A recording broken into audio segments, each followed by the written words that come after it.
Voilà, du coup, vous avez utilisé une couleur qui se trouve dans le nuancier. Ça veut dire que c'est un peu comme un style en quelque sorte aussi, hein.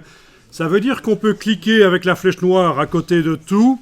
Rien n'est activé spécifiquement, parce que vous savez que dans InDesign ou Illustrator, quand on veut travailler sur quelque chose, on doit l'activer. Vous avez compris, ça c'est du vectoriel. D'accord ?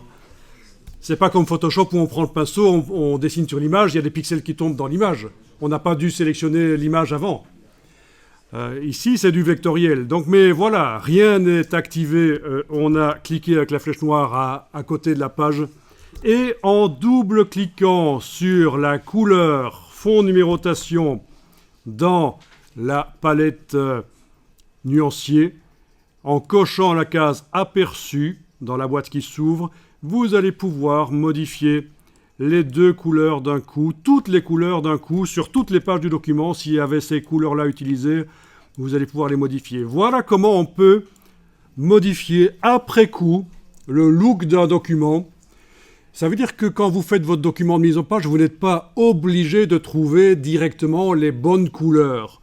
Vous pouvez postposer ce stade-là, le choix des couleurs, à plus tard et mettre n'importe quoi comme couleur aux éléments tant que voilà, vous savez que vous allez pouvoir par la suite aller modifier les couleurs, faire des tests, des variantes, etc. Voilà.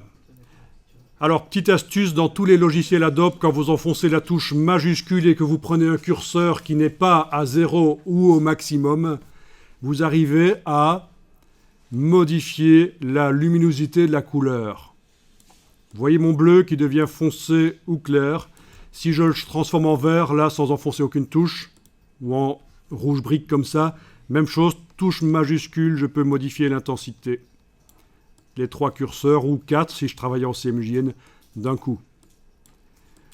Donc voilà le principe de la couleur globale. Voilà pourquoi il ne faut pas choisir les couleurs en double-cliquant sur le sélecteur ici dans le nuancier, dans la palette des outils. Pourquoi il faut absolument utiliser le nuancier, que vous soyez dans Illustrator ou InDesign d'ailleurs, c'est comme ça.